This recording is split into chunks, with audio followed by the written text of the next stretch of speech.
On des oreilles, on a tout dit. Yes, massive, c'est Spectre qui F baby, vos paroles inutiles, on parle pour ne rien dire. Et en disant rien, on a tout dit. Aujourd'hui, on va réagir du coup au clip de Aya Nakamura en featuring avec Damso. Avant de commencer la vidéo, n'hésitez pas à me suivre sur Instagram pour des actus et des traductions de sons jamaïcains entre autres. Vous pouvez aussi me suivre sur TikTok pour exactement la même chose. Si vous n'aimez pas Instagram, le lien est dans les commentaires. N'hésitez vraiment pas à me follow dessus parce qu'en plus je suis Shadowman actuellement sur Instagram. Donc on a bien besoin d'un petit follow.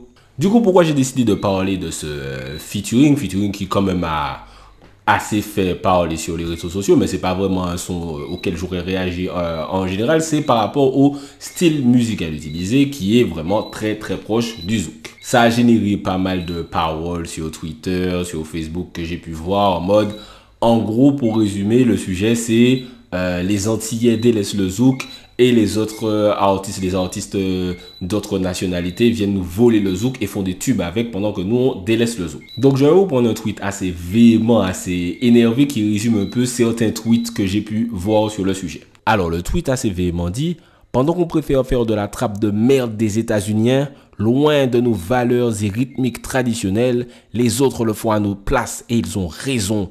Pendant qu'on imite les rappeurs des cités françaises en survêt de coton en pleine zone tropicale, les latinos font du business avec notre zouk dans le monde entier. Voilà, il y avait une suite au tweet, mais vous avez compris l'idée globale en mode les Antillais ont délaissé le zouk et les autres utilisent le zouk pour faire de l'argent. Alors déjà, on va parler quand même du son qui est, voilà, c'est rien de folichon artistiquement, mais c'est deux très gros noms de l'industrie francophone. Une instru efficace, un refrain super efficace qui reste dans ta tête dès la première écoute. C'est-à-dire que c'est pas du grand art, mais c'est exactement ce que ça devait être pour fonctionner. Un petit couplet de Damso en mode pilote automatique, facile. Il peut faire un couplet comme ça en exactement 15 minutes. Il n'y a pas de fulgurance dedans, mais voilà, ça fait le taf. Il y a des lyrics qui vont rester dans la tête, les meufs vont aimer ce genre de truc. En gros, les yéyés vont aimer et les puristes vont dire que c'est de la merde. C'est exactement ça le résumé de ce son. Le vrai débat intéressant, donc c'est le débat susmentionné des Antilles et des Antillais qui abandonnent le zouk pendant que d'autres en font. Pour moi, alors, on est encore une fois dans le fantasme Kassav. Je vous invite vraiment à regarder ma vidéo qui s'appelle le fantasme Kassav parce que ça résume tout ça. Encore une fois, on est plus ou moins encore une fois dans ce débat, dans ce fantasme de... Il suffit aux Antillais d'être eux-mêmes, d'utiliser leur créole, de revenir à leurs racines pour conquérir le monde comme leurs prédécesseurs l'ont fait il y a 40 ans. Ils n'ont pas besoin de se trahir en parlant français, en chantant du trap, comme en hostile, alors que la vérité est en nous pour dominer le monde. Vous voyez l'idée. Sur le papier, c'est mignon, tu vois, c'est de la bien-pensance terre à terre. Aimez-vous, soyez vous-même et le monde vous acceptera et vous deviendrez riche. C'est sur le papier, c'est super mignon. Sauf que voilà pourquoi ça fonctionne pas. Quand on tweet ou quand on Facebook ou quand on fait des interviews, etc., où on dit ou des podcasts où on dit ce genre de trucs, qu'est-ce qu'on occulte? On occulte les artistes antillais qui font du zouk déjà depuis genre 20 ans. Et quand je dis 20 ans, depuis beaucoup plus longtemps que ça, mais voilà, je parle vraiment des artistes entiers de cette période-là. Genre depuis les années 2000, les Princess Lover, les Pearl Lama, Tania Saint-Val. Bon, c'est pas les années 2000 forcément les gens que je cite là, mais vous voyez ce que je veux dire. 90-2000, du coup, ensuite t'as eu des Fanny G, t'as eu Kim, t'as eu Nestlé, t'as eu Stony, voilà, t'as eu, comment il s'appelle, Tina, t'as eu, comment elle s'appelle la meuf qui chante Faut couper, faut dégaler. Je sais qu'il y a Isha dedans, mais j'oublie, son nom m'échappe là tout de suite. Mais vous voyez, toutes ces artistes-là, qu'est-ce qu'on en fait au final? Pourquoi Princess Lover n'est pas Aya Nakamura? Pourquoi Stony, Nestlé, Kim, Stacy, etc., Fanny G, pourquoi ils n'ont pas le même succès statistique qu'Aya Nakamura, selon votre logique? Puisque visiblement, il suffit de faire du son selon nos racines pour vendre, pour avoir du succès. Donc pourquoi? Vous n'allez pas me dire que c'est parce qu'on parle français, qu'elle parle français dans leur son, puisque Aya Nakamura parle français, et visiblement, quand on parle français, c'est pour viser un public national. Donc, pourquoi ces artistes-là ne vendent pas autant qu'Aya Nakamura? Si, selon la logique du tweet que j'ai lu avant, c'est « Ah, putain, ils ont raison, on abandonne nos racines, alors que nos racines, c'est ce qui fait vendre. » Normalement, ces artistes-là devraient vendre aussi. Parce que ces artistes-là, ils font des sons qui sont toujours écoutés. Princess Lover a sorti un son là, Tu es l'amour de ma vie, qui a 500 000 vues. Nestlé, elle a 5 millions de vues avec son dernier son là, Prends-moi la main. Kim a un son aussi, je crois ça a genre 10 millions de vues, son featuring avec Gazo. Voilà, ces artistes-là font des sons. Donc pourquoi ils ne sont pas autant mis en tête d'affiche qu'Aya Nakamura si c'est aussi facile que ça? Et il n'y a pas qu'elle, il y a des artistes plus urbains qui font ça. T'as J-Max avec Doudou qui est un gros son qui passe pas mal en radio au pays. T'as Tiston aussi qui fait des sons un peu... voilà, c'est ce qu'on appelle vulgairement Zumba, mais que les gens disent en vrai c'est du zouk. T'as Wervana qui a eu le gros hit Casanova, mais vous voyez bien qu'après Casanova, ça n'a pas été l'autoroute pour Casanova dans ce genre de sonorité-là, ce genre de vibes qui sont, entre guillemets, les nôtres. Donc en fait, je vais vous demander un truc simple, tu vois, que je répète très souvent, parce que je répète très souvent, on revient très souvent sur ce sujet-là, donc je vais vous demander un truc simple, que peut-être, il y a peut-être que 5 personnes qui vont écouter ce que je dis, mais arrêtez d'être terre à terre quand vous faites des tweets, des vidéos, vous parlez de ce sujet-là. Arrêtez d'être dans la bien-pensance qui ne prend pas en compte la réalité de l'industrie ou du terrain ou bien simplement les chiffres que vous pouvez aller voir vous-même sur YouTube ou sur Spotify en fait. Soit c'est de la bêtise crasse, soit c'est de la mauvaise foi. C'est-à-dire que tu sais très bien que ce que tu dis est bête et ne prend pas en compte la globalité de la problématique, mais comme tu sais que ça va faire des retweets, eh ben tu le dis pour faire genre tu es Captain Madinina ou Super Créole ou je sais pas trop quoi, qui vient pour défendre la culture créole qu'on est en train d'abandonner. Je pense que c'est ça en fait. Les gens ils veulent juste faire les intéressants pour dire ah regardez les artistes ont abandonné le zouk, nanana, alors que il y a littéralement des chanteurs de zouk toujours, il y a des artistes urbains qui utilisent aussi un petit peu ces sonorités. Le problème n'est pas là de qui a arrêté de faire du zouk pour faire du trap, qui ne parle plus créole, arrêtez totalement, c'est pas ça le problème. Est-ce que vous pensez qu'Aya Nakamura et Fanny G passent sur les mêmes radios? Posez-vous déjà cette question-là. Est-ce que vous pensez que le public de J-Max, qui stream Doudou, le stream autant que le public d'Aya Nakamura qui stream Doudou? Est-ce que vous pensez que ces deux publics sont des publics qui streament de la même façon, qui consomment de façon payante de la même façon? Est-ce que vous pensez? Pourquoi vous ne vous basez pas sur les vrais problèmes? Parce qu'on a déjà parlé de ça, je parle que moi, plein d'autres médias ont déjà parlé de ça. Pourquoi vous ne vous basez pas sur les vrais problèmes qui sont l'exposition et la consommation? Il faut répéter pour que ça reste bien dans vos têtes. Pourquoi vous ne vous basez pas sur les vrais problèmes qui sont l'exposition et la consommation? Je m'explique. Aya Nakamura sur un son.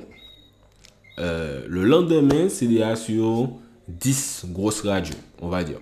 Aya Nakamura sur un son. Le lendemain, son public, sa fanbase déjà, ils sont tous déjà allés le streamer et l'ajouter à leur playlist. On va prendre notre plus gros artiste, Kalash. Kalash a sorti Oula. C'est exactement les mêmes sonorités, la même idée, etc. Petit hommage à Kassav avec Oula. Quand Kalash sort Oula, il est diffusé sur quelle radio? Donc déjà, on va parler clairement. Trace, c'est mort, puisqu'il est boycotté dessus. Skyrock n'a jamais rentré ce son-là en playlist. Il y a quoi d'autre? Fun Radio, ça passe pas sur Fun Radio, ça passe pas sur Énergie France, ça passe pas sur etc. Les grosses radios urbaines de France. Et encore moins les radios généralistes. Donc il passe sur peut-être aller Énergie Antilles et d'autres peut-être radios spécialisées, etc. Mais il passe pas sur les grosses radios. Donc déjà vous voyez la différence dans exposition. Kalash n'est pas diffusé sur les mêmes radios que ces artistes-là, NASA, Dadju, etc. Donc, et là, on parle de notre plus gros artiste. Donc, imaginez les autres artistes comme Nestlé, Stacy, J-Max, Tiston, Princess Lover, etc. Vous voyez pas que c'est pas du tout la même chose, que c'est pas parce qu'ils ne font plus ce genre de musique que ce n'est pas la raison, c'est pas qu'ils aient délaissé le zouk. Ils font encore des chansons aux sonorités zouk, même si vous n'aimez pas le néo-zouk ou pas, ils le font toujours. C'est pas ça le problème. Le problème, c'est qu'ils ne sont pas du tout mis en avant de la même façon. Quand un artiste antillais sort du zouk, il n'est pas diffusé aux mêmes endroits que Kaya Nakamura ou que Niska ou que, comment il s'appelle le gars, Bramsito. Il me semble que c'est évident en fait. Et surtout, le truc sur lequel on ne revient jamais, les gens ne reviennent jamais, et moi j'appuie dessus, ça va faire 2 ans qu'on appuie dessus, le public antillais ne stream pas. Je pense que ça va de mieux en mieux, parce qu'à force d'en parler, voilà, à force de faire des trucs dessus, Kalash qui a fait le taf avec Spotify, etc., à force d'en parler, par exemple, moi, j'avais pas Spotify, j'avais Tidal, mais parce que j'étais déjà sensible à Tidal et que voilà, Jay-Z, etc. Mais les gens ne streamaient pas. Je pense que de plus en plus de gens streament. Mais on n'est pas encore niveau pourcentage, parce que déjà qu'on est moins nombreux, niveau pourcentage, on ne stream pas non plus. On est toujours sur YouTube tout MP3, on est toujours sur c'est quoi ce son là? Ah, il n'y a pas de clip, ah, ben, je connais pas le son. On est toujours très YouTube. Vous pouvez avoir YouTube Music si vous voulez. Je parle de consommer de façon payante. Donc oui, si vous avez YouTube Music, c'est bon. Mais c'est ça le vrai problème. Si demain, qui est-ce qu'on va apprendre? Si demain, allez, on va apprendre Princess Lover. Demain, Princess Lover son son. Et tous les Antillais qui vont juste écouter le son sur YouTube, tous l'ajoutent à une playlist de streaming payant et ils écoutent tous le son sur les plateformes de streaming, même si on est moins nombreux. Au fur et à mesure, on va finir par atteindre un certain nombre de streams intéressants qui fait qu'on sera pris au sérieux dans l'industrie. Mais là, Princess Lover va sortir un son. Attendez, je vérifie en live and direct combien le dernier son de Princess Lover a de stream. Donc je suis devant là, Princess Lover, l'amour de ma vie, son dernier son a 187 000 streams. Ça va, c'est un nombre intéressant.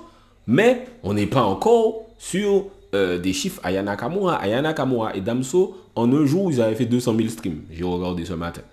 Donc vous réalisez, on n'est pas sur les mêmes échelles. Tandis que si on streamait vraiment son clip à 500 000 vues, c'est pas que 500 000 moun allaient au clip là, c'est que les mounaka à l'écouter son tellement en les YouTube que voilà, au fur et à mesure, les vues finissent par monter. C'est pas 500 000 personnes qui ont été voir le clip. Vous comprenez? Mais c'est parce qu'on consomme gratuitement sur YouTube. Et en plus, on dit même pas streamer en mode pour sauver les artistes entiers. C'est plus pratique de streamer. Tu as tous les sons du monde sur les plateformes de streaming. Tu payes 10 € par mois. Tu as des playlists. Tu n'as même pas besoin de réfléchir à ce que tu as envie d'écouter. C'est juste que on n'est pas, c'est de l'éducation. Je pense même pas qu'on soit radin à ce point. On a Netflix, on a Prime Video. On n'a pas compris que la musique c'est payant aussi. Tandis qu'en France, je suppose, j'ai jamais vécu dans l'Hexagone, tu vas checker des gens, même si c'est un abonnement Spotify gratuit, ils ont un abonnement. Mon abonnement Spotify, il est gratuit. Moi, je paie Tidal parce que Team Jay-Z, mon abonnement Spotify est gratuit. J'écoute tous les sons du monde, machin. Donc, mais c'est ça le vrai problème. C'est pas les Antillais ont abandonné le zouk. C'est que quand les Antillais font du zouk, quoi qu'ils fassent, pour le moment, leur public ne stream pas. Et l'industrie hexagonale ne nous a pas encore accepté, à part quelques artistes à qui ils donnent des miettes. Tu vois, comme je vous dis, notre plus big artiste Kalash, il n'est pas en mode allez, viens, t'es avec nous. Non plus, tout le monde dit ah ouais, Kalash, il est notre public de l'hexagone, c'est pour ça. Donc, pas du tout, les gars, c'est pas du tout comme ça que ça fonctionne. Donc, encore une fois, moi, je réponds surtout aux gens qui ont fait les tweets ou les gens qui disent le zouk, les artistes entiers abandonnent leurs racines, leur culture. Toutes ces conneries-là, votre bien-pensance à la con, c'est pas ce qui va faire avancer les artistes antillais. Ce qui va faire avancer les artistes antillais, c'est consommer la musique pour qu'ils soient respectables, pour qu'ils ne soient pas ridicules quand ils arrivent dans d'autres marchés. Fin. Voilà, c'était une petite vidéo où je babille. Je sais que vous aimez bien les vidéos où je babille un peu. Si je babillais vraiment, tu sais, comme quand je babille en privé, franchement, cette chaîne YouTube-là, ce serait une vraie mascarade. Dans quelques années, quand on sera un petit peu plus vieux et qu'on pourra vraiment se lâcher, on va beaucoup s'amuser. Mais pour l'instant, voilà, c'était ma petite réaction à Aya Nakamura featuring Damso, qui est un bon son. Les gens aiment beaucoup critiquer Aya Nakamura, mais Aya Nakamura...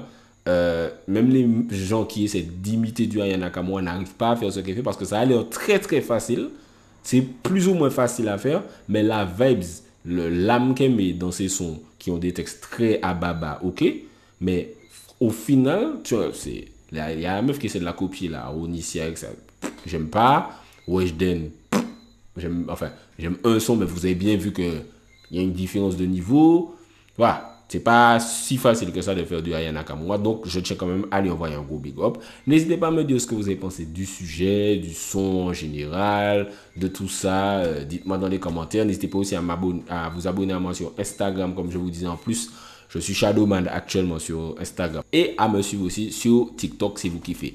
TikTok, c'est un spectacle pour parler d'inutile, on parle pour ne rien dire. Et en disant rien, on a tout dit.